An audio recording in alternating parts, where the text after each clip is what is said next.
परम पूज्य सदगुरुदेव महाराज की कृपा से एक नया अध्याय कहने का अवसर प्राप्त हुआ। जय जय श्यामा श्याम। जैसा कि हमने तीसरे अध्याय में सुना था कि ब्रजमंडल में कहाँ कहाँ पर किसका जन्म होगा, अब उनके नंद आदि के लक्षण, जो नंद आदि जो गोप होंगे उनके क्या लक्षण हैं, गोपी यूथ का परिचय, श्रुति आदि के गोपी भाव की प्राप्ति में कारणभूत पूर्व प्राप्त वरदानों का विवरण चौथे अध्याय में हम सुनेंगे। भगवान ने कहा कि ब्राह्मण सुबल और श्रीदामा नाम के मेरे सखा नंद तथा उपनंद के घर पर जन्म धारण करेंगे। इसी प्रकार और भी मेरे सखा हैं जिनके नाम स्तोक, कृष्ण, अर्जुन एवं अंशु आदि हैं। वे सभी 9 नंदों के यहाँ प्रकट होंगे। ब्रजमंडल में जो 6 वृषभानु हैं, उनके ग्रह में विशाल, ऋषभ, तेजस्वी, देवप्रस्थ और वरुत नाम के मेरे सखा अवतीर्ण होंगे। श्री ब्रह्मा जी ने पूछा, देवेश्वर, किसे नंद कहा जाता है और किसे उपनंद तथा वृषभानु के क्या लक्षण हैं? श्री भगवान बोलते हैं, जो गौशालाओं में सदा गौओं का पालन करते रहते हैं एवं गौ सेवा ही जिनकी जीविका है, उन्हें मैंने गोपाल संज्ञा दी है। अब तुम उनके लक्षण सुनो। गोपालों के साथ 9 लाख गायों के स्वामी को नंद कहा जाता है।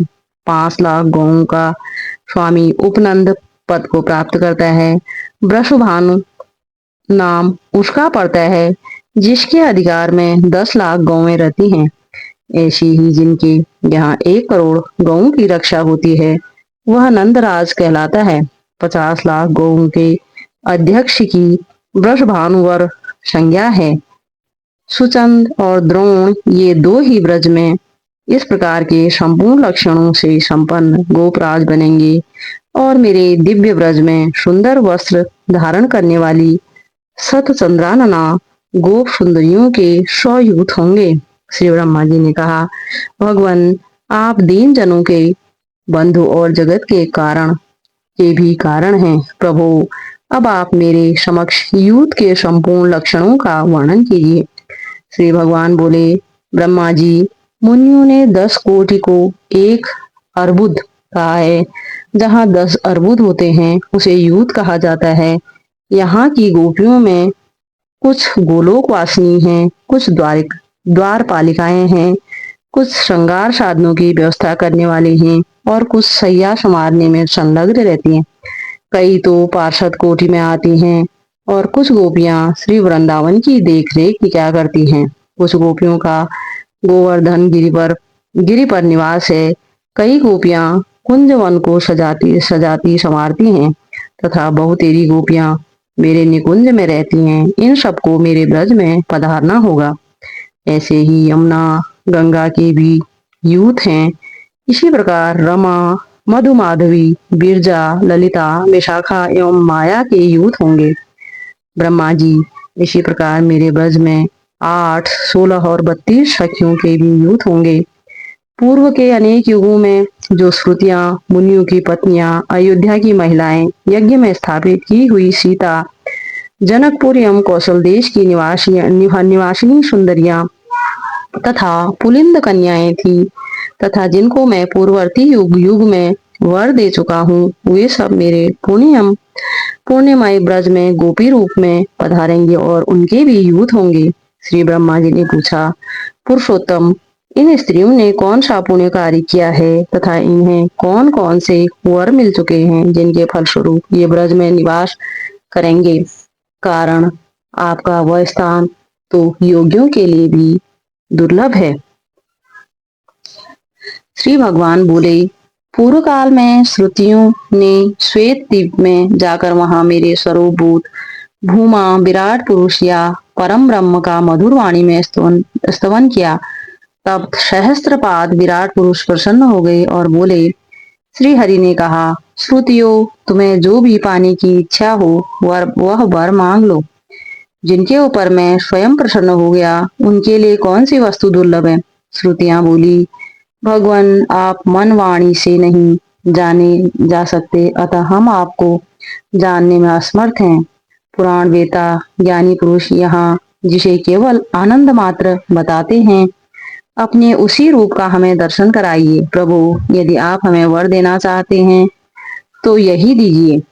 श्रुतियों की ऐसी बात सुनकर भगवान ने उन्हें अपने अपने दिव्य गोलोक धाम का दर्शन कराया, जो प्रकृति से परे है। वह लोक ज्ञानानंद स्वरूप अविनाशी तथा निर्विकार है। वहां वृंदावन नामक वन है, जो काम पूरक कल्प वृक्षों से सुशोभित है। मनोहर निकुंज से संपन्न वह वृंदावन सभी ऋतुओं में सुखदायी है। वहां सुंदर झरने और गुफाओं से सुशोभित गोवर्धन नामक गिरी है। रत्न एवं धातुओं से भरा हुआ वह श्रीमान पर्वत सुंदर पक्षियों से आवृत है। वहां स्वच्छ जल वाली श्रेष्ठ नदी यमुना भी लहराती है। उसके दोनों तट रत्नों से बधे हैं। हंस और कमल आदि से वह सदा व्याप्त रहती है। वहां विविध रास रंग से उन्मत्त गोपियों का समुदाय शोभा पाता है। उसी गोपी समुदाय के मध्य भाग में किशोर वय से सुशोभित भगवान श्री कृष्ण विराजते हैं। उन श्रुतियों को इस प्रकार अपना लोक दिखाकर भगवान बोले, कहो तुम्हारे लिए अब क्या करूं? तुमने मेरा यह लोक तो देख ही लिया, इससे उत्तम दूसरा कोई वर नहीं है।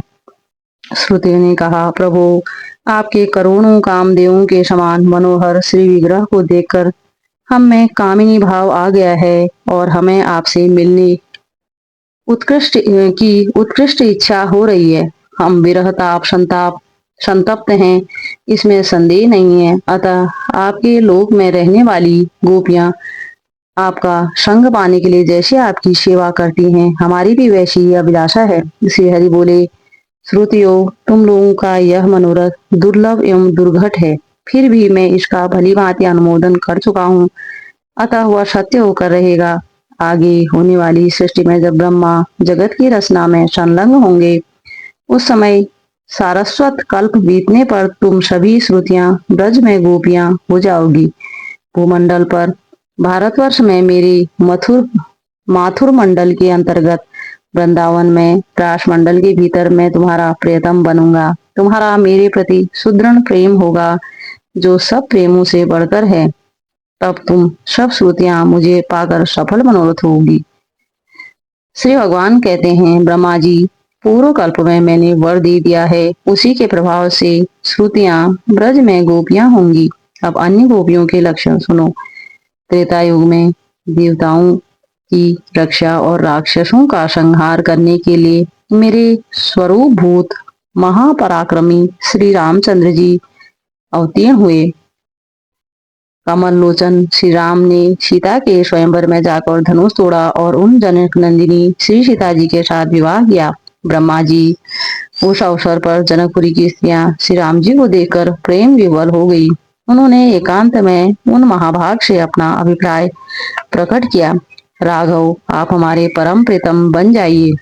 तब श्री राम ने कहा, सुंदरियो, तुम शोक मत करो, द्वापर के अंत में मैं तुम्हारी इच्छा पूर्ण अवश्य करूंगा। तुम लोग परम श्रद्धा और भक्ति के साथ तीर्थ दान तप शौच एवं सदाचार का भली भांति पालन करती रहो, तुम्हें ब्रज में गोपी होने का सुअवसर प्राप्त होगा। इस प्रकार वर देकर धनुर्धारी करुणानिधि श्री राम ने अयोध्या के लिए प्रस्थान कर दिया। उस समय मार्ग में अपने प्रताप से उन्होंने भृगुकुल नंदन परशुराम जी को परास्त कर दिया था। कौशल जनपद की स्त्रियों ने भी राजपथ से जाते हुए उन कमनीय कांति राम को देखा। उनकी सुंदरता कामदेव को मोहित कर रही थी। उन स्त्रियों ने श्री राम को मन ही मन पति के रूप में वर्ण कर लिया। उस समय सर्वज्ञ श्री राम ने उन समस्त स्त्रियों को मन ही मन वर दिया, तुम सभी ब्रज में गोपियां होगी और उस समय मैं तुम्हारी इच्छा पूर्ण करूंगा। फिर सीता और सैनिकों के साथ रघुनाथ जी अयोध्या पधारे। यह सुनकर अयोध्या में रहने वाली स्त्रियां उन्हें देखने के लिए आई। श्री राम को देखकर उनका मन मुग्ध हो गया। वे प्रेम से विवल हो मूर्छित सी हो गई। फिर वे श्री राम के व्रत में परायण होकर सरयू के तट पर तपस्या करने लगी। तब उनके सामने आकाशवाणी हुई, द्वापर के अंत में यमुना के किनारे वृंदावन में तुम्हारे मनोरथ पूर्ण होंगे, इसमें संदेह नहीं है। जिस समय श्री राम ने पिता की आज्ञा से दंडक वन की यात्रा की। सीता तथा लक्ष्मण भी उनके साथ थे और वे हाथ में धनुष लेकर इधर उधर विचर रहे थे। वहीं बहुत से मुनि थे। उनकी गोपाल वेशधारी भगवान उनकी गोपाल वेशधारी भगवान के स्वरूप में निष्ठा थी। रासलीला के निमित्त वे भगवान का ध्यान करते थे। उस समय श्री राम की युवा अवस्था थी। वे हाथ में धनुष बाण धारण किए हुए थे। जटाओं के मुकुट से उनकी विचित्र शोभा थी। अपने आश्रम पर पधारे हुए श्री राम में उन मुनियों का ध्यान लग गया। वे ऋषि लोग गोपाल वेशधारी भगवान के उपासक थे। अतः दूसरे ही स्वरूप में आए हुए श्री राम को देखकर सबके मन में अत्यंत आश्चर्य हो गया। उनकी समाधि टूट गई और देखा तो करोड़ों कामदेवों के समान सुंदर श्री राम दृष्टिगोचर हुए। तब वे बोल उठे, अहो, आज हमारे गोपाल जी वंशी एवं वेद के बिना ही पधारे हैं। इस प्रकार मन ही मन विचार कर सबने श्री राम को प्रणाम किया और उनकी उत्तम स्तुति करने लगी। तब श्री राम ने कहा, मुनियों वर मांगो। यह सुनकर सभी ने एक स्वर में कहा, जिस भांति सीता आपके प्रेम को प्राप्त है वैसे ही हम भी चाहते हैं। श्री राम बोले, यदि तुम्हारी ऐसी प्रार्थना हो कि जैसे भाई लक्ष्मण हैं वैसे ही हम भी आपके भाई बन जाएं, तब तो आज ही मेरे द्वारा तुम्हारी अभिलाषा पूर्ण हो सकती है। किंतु तुमने तो सीता के समान होने का वर मांग लिया है, अतः यह वर महान कठिन है और दुर्लभ है, क्योंकि इस समय मैंने एक पत्नी व्रत धारण कर रखा है। मैं मर्यादा की रक्षा में तत्पर रहकर मर्यादा पुरुषोत्तम भी कहलाता हूँ। अतएव तुम्हें मेरे वर का आदर करके द्वापर के अंत में जन्म धारण करना होगा और वहीं मैं तुम्हारे इस उत्तम मनोरथ को पूर्ण करूंगा। इस प्रकार वर देकर श्री राम स्वयं पंचवटी पधारे। वहां पर्णकुटी में रहकर वनवास की अवधि पूरी करने लगे। उस समय भीलों की स्त्रियों ने उन्हें देखा। उनमें मिलने की उत्कट इच्छा उत्पन्न होने के कारण वे प्रेम से विह्वल हो उठी। यहाँ तक कि श्री राम के चरणों की धूल मस्तक पर रखकर अपने प्राण छोड़ने की तैयारी करने लगी। उस समय श्री राम ब्रह्मचारी के वेश में वहां आए और इस प्रकार बोली, स्त्रियों, तुम व्यर्थ ही प्राण त्यागना चाहती हो, ऐसा मत करो। द्वापर के शेष होने पर वृंदावन में तुम्हारा मनोरथ पूर्ण होगा। इस प्रकार आदेश देकर श्री राम वह ब्रह्मचारी रूप वहीं अंतर्हित हो गया। तत्पश्चात श्री राम ने सुग्रीव आदि प्रधान वानरों की सहायता से लंका में जाकर रावण आदि राक्षसों को परास्त किया। फिर सीता जी को पाकर पुष्पक विमान द्वारा अयोध्या चले गए। राजाधिराज श्री राम ने लोक अपवाद के कारण सीता को वन में छोड़ दिया। अहो, भूमंडल पर दुर्जनों का होना बहुत ही दुखदायी है। जब जब कमल लोचन श्री राम यज्ञ करते तब तब विधि पूर्वक सुवर्णमयी सीता की प्रतिमा बनाई जाती थी। इसलिए श्री राम भवन में यज्ञ सीताओं का एक समूह ही एकत्र हो गया। वे सभी दिव्य चैतन्य घन स्वरूपा होकर श्री राम के पास गई। उस समय श्री राम ने उनसे कहा, प्रियाओ, मैं तुम्हें स्वीकार नहीं कर सकता। वे सभी प्रेम परायणा सीता मूर्तियां दशरथ नंदन श्री राम से कहने लगी, ऐसा क्यों? हम तो आपकी सेवा करने वाली हैं। हमारा नाम भी मिथिलेश कुमारी सीता है और हम उत्तम व्रत का आचरण करने वाली सतियां भी हैं। फिर हमें आप ग्रहण क्यों नहीं करते? यज्ञ करते समय हम आपकी अर्धांगिनी बनकर निरंतर कार्यों का संचालन करती रही हैं। आप धर्मात्मा और वेद के मार्ग का अवलंबन करने वाले हैं। यह अधर्मपूर्ण बात आपके श्रीमुख से कैसे निकल रही है? यदि आप स्त्री का हाथ पकड़कर उसे त्यागते हैं तो आपको पाप पाप का भागी होना होगा। श्री राम बोले, सतियो, तुमने मुझसे जो बात कही वह बहुत ही उचित और सत्य है, परंतु मैंने एक पत्नी व्रत धारण कर रखा है। सभी लोग मुझे राजर्षि कहते हैं, अतः नियम को छोड़ भी नहीं सकता। एकमात्र सीता ही मेरी सहधर्मिणी है। इसलिए तुम सभी द्वापर के अंत में श्रेष्ठ वृंदावन में पधारना, वहीं तुम्हारी मन कामना पूर्ण करूंगा। भगवान श्री हरि ने कहा, ब्राह्मण, वे यज्ञ सीता ही ब्रज में गोपियां होंगी। अन्य गोपियों का भी लक्षण सुनो। भगवान श्री हरि कहते हैं, वैकुंठ में विराजने वाली रमा देवी की सहचरियां श्वेतदीप की सखियां भगवान अजित विष्णु के चरणों के आश्रित ऊर्ध्व वैकुंठ में निवास करने वाली देवियां तथा श्री लोकाचल पर्वत पर रहने वाली समुद्र से प्रकटित श्री लक्ष्मी की सखियां, ये सभी भगवान कमलापति के वरदान से ब्रज में गोपियां होंगी। पूर्वकृत विविध पुण्यों के प्रभाव से कोई दिव्य, कोई अदिव्य और कोई सत्वरस तम तीनों गुणों से युक्त देवियां ब्रजमंडल में गोपियां होंगी। रुचि के यहाँ पुत्र रूप से अवतीर्ण धुलोकपति रुचिर विग्रह भगवान यज्ञ को देखकर देवांगनाएं प्रेम रस में निमग्न हो गई। तदंतर वे देवल जी के उपदेश से हिमालय पर्वत पर जाकर परम भक्ति भाव से तपस्या करने लगी। ब्राह्मण वे सब मेरे ब्रज में जाकर गोपियां होंगी। भगवान धन्वंतरी जब इस भूत तल पर अंतर्ध्यान हुए, उस समय संपूर्ण औषधियां अपने को निष्फल मानने लगी। फिर सबने सुंदर स्त्री का वेश धारण करके तपस्या करना आरंभ किया। 4 युग व्यतीत होने पर भगवान श्रीहरि उन पर अत्यंत प्रसन्न हुए और बोले, तुम सब वर मांगो। यह सुनकर स्त्रियों ने उन महान वन में जब आंखें खोली, तब उन श्रीहरि का दर्शन करके वे सब की सब मोहित हो गई और बोली, आप हमारे पतितुल्य आराध्य देव होने की कृपा करें। भगवान श्रीहरि बोले, औषधि स्वरूप स्त्रियों, द्वापर के अंत में तुम सभी लता रूप से वृंदावन में रहोगी और वहां रास में मैं तुम्हारा मनोरथ पूर्ण करूंगा। श्री भगवान कहते हैं, ब्राह्मण भक्ति भाव से परिपूर्ण हुए बड़भागिनी वरांगनाएं वृंदावन में लता गोपी होंगी। इस प्रकार जालंधर नगर की स्त्रियां वृंदापति भगवान श्री हरि का दर्शन करके मन ही मन संकल्प करने लगी, ये साक्षात श्री हरि हम सबके स्वामी हों। उस समय उनके लिए आकाशवाणी हुई, तुम सब शीघ्र ही रमापति की आराधना करो, फिर वृंदावन की भांति तुम भी वृंदावन में भगवान की प्रिया गोपी होगी।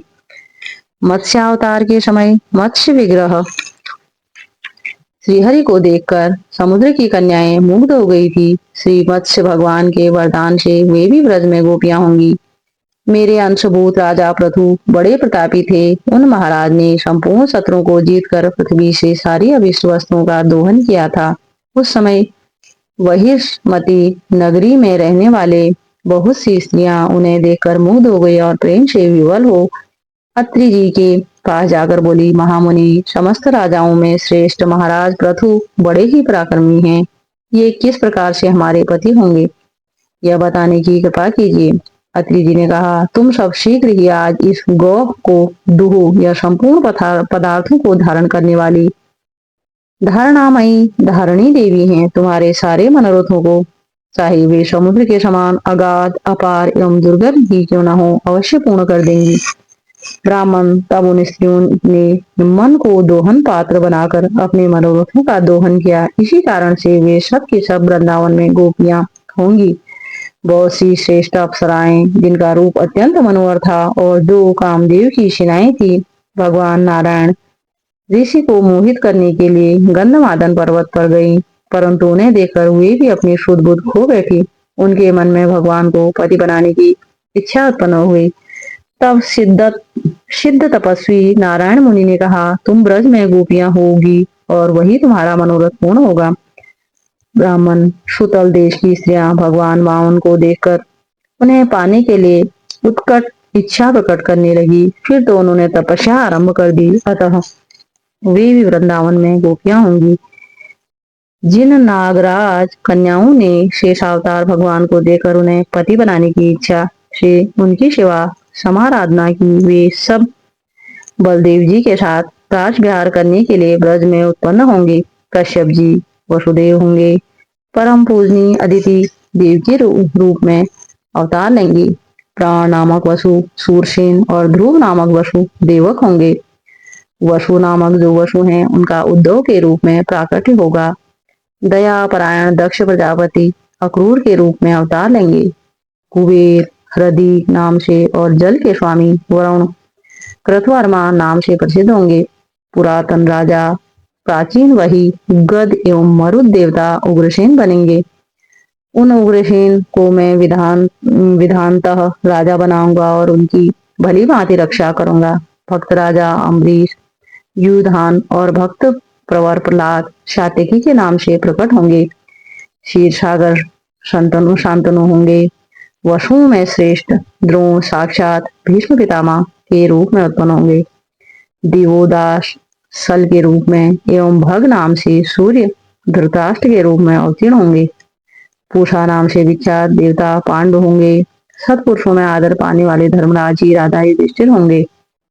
वायु देवता महान पराक्रमी भीमसेन के तथा स्वयंभू मनु अर्जुन के वेश में प्रकट होंगे। शत्रुपा जी सुभद्रा होंगी और सूर्य नारायण कर्ण के रूप में अवतार लेंगे। अश्विनी कुमार नकुल एवं सहदेव होंगे। धाता महान बलशाली वाहलिक नाम से विख्यात होंगे। अग्नि देवता महान प्रतापी द्रोणाचार्य के रूप में अवतार लेंगे। कली का अंश दुर्योधन होगा। चंद्रमा अभिमन्यु के रूप में अवतार लेंगे। पृथ्वी पर द्रोण पुत्र अश्वत्थामा साक्षात भगवान शंकर का रूप होगा। इस प्रकार तुम सब मेरी देवता मेरी आज्ञा के अनुसार अपने अंशों और स्त्रियों के साथ यदुवंशी कुरुवंशी तथा अनन्यान वंशों के राजाओं के कुल में प्रकट हो। पूर्व समय में मेरे जितने अवतार हो चुके हैं उनकी रानियां रमा का अंश रही हैं। वे भी मेरी रानियों में 16,000 की संख्या में प्रकट होंगी। श्री नारद जी कहते हैं, राजन कमलासन ब्रह्मा से यों कहकर भगवान श्री हरि दिव्य रूप धारणी भगवती योग माया से बोले। भगवान श्री हरि बोले, महामते तुम देवकी के 7वें गर्भ को खींचकर उसे वसुदेव की पत्नी रोहिणी के गर्भ में स्थापित कर दो।